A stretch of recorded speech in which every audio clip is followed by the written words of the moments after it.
படுகொலை செய்யப்பட்ட பகுஜன் சமாஜ் மாநில தலைவர் ஆம்ஸ்ட்ராங் இல்லத்திற்கு முதலமைச்சர் மு.க.ஸ்டாலின் சென்றிருக்கிறார். அயனாவரம் இல்லத்தில் வைக்கப்பட்டிருக்கக்கூடிய ஆம்ஸ்ட்ராங் உருவப்படத்திற்கு முதலமைச்சர் மு.க.ஸ்டாலின் மரியாதை செலுத்த இருக்கிறார். இது தொடர்பான விரிவான விவரங்களை செய்தியாளர் பாஸ்கர் வழங்க கேட்போம். பாஸ்கர் வணக்கம், விவரங்களை பதிவு பண்ணலாம். பாஸ்கர், பகுஜன் சமாஜ் கட்சியின் மாநில தலைவராக இருந்த ஆம்ஸ்ட்ராங் படுகொலை செய்யப்பட்டார்.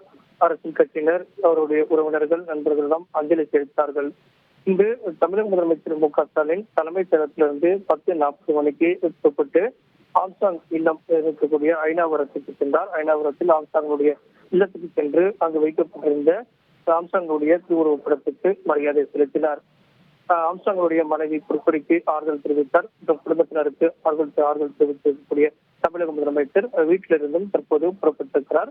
ஆறுதல் தெரிவிப்பதற்காகவும் இந்த தலைமைச் செயலகத்திலிருந்து அயனாவரத்து இல்லத்துக்கு ஆம்ஸ்ட்ராங் இல்லத்துக்கு நேரடியாக சென்ற தமிழக முதலமைச்சர் திருவுருவப் படத்துக்கு மரியாதை செலுத்திய பிறகு குடும்பத்தினருக்கு ஆறுதல் தெரிவித்துவிட்டு அங்கிருந்து புறப்பட்டிருக்கிறார் தமிழக முதலமைச்சர் மு.க.ஸ்டாலின். மேலும் பாஸ்கர், தற்போது முதலமைச்சருடன் அமைச்சர்கள் வேறு யாரேனும் உடன் வந்திருக்கிறார்களா? அது தொடர்பான விவரங்களை பதிவு பண்ணலாம். பாஸ்கர், இந்து சமய அறநிலைத்துறை அமைச்சர் சேகர் பாபு தலைமைச் செயலகத்திலிருந்து தமிழக முதலமைச்சருடன் புறப்பட்டு சென்றார். இன்றுதான் நேற்று புதிதாக பொறுப்பேற்றக்கூடிய சென்னை பெருநகர காவல் ஆணையர் மற்றும் ஏடிஜிபி ஆசீர்வாதம் ஆகியோர் தமிழக முதலமைச்சரை நேரில் சென்று வாழ்த்து பெற்றார்கள். அதற்கு பிறகு தமிழக முதலமைச்சர் இல்லத்திலிருந்து புறப்பட்டார். திடீரென அவருடைய கான்வாய் என்பது ஆம்ஸ்ட்ராங் இல்லத்துக்கு செல்வதாக தகவல் கிடைக்கப்பட்டது.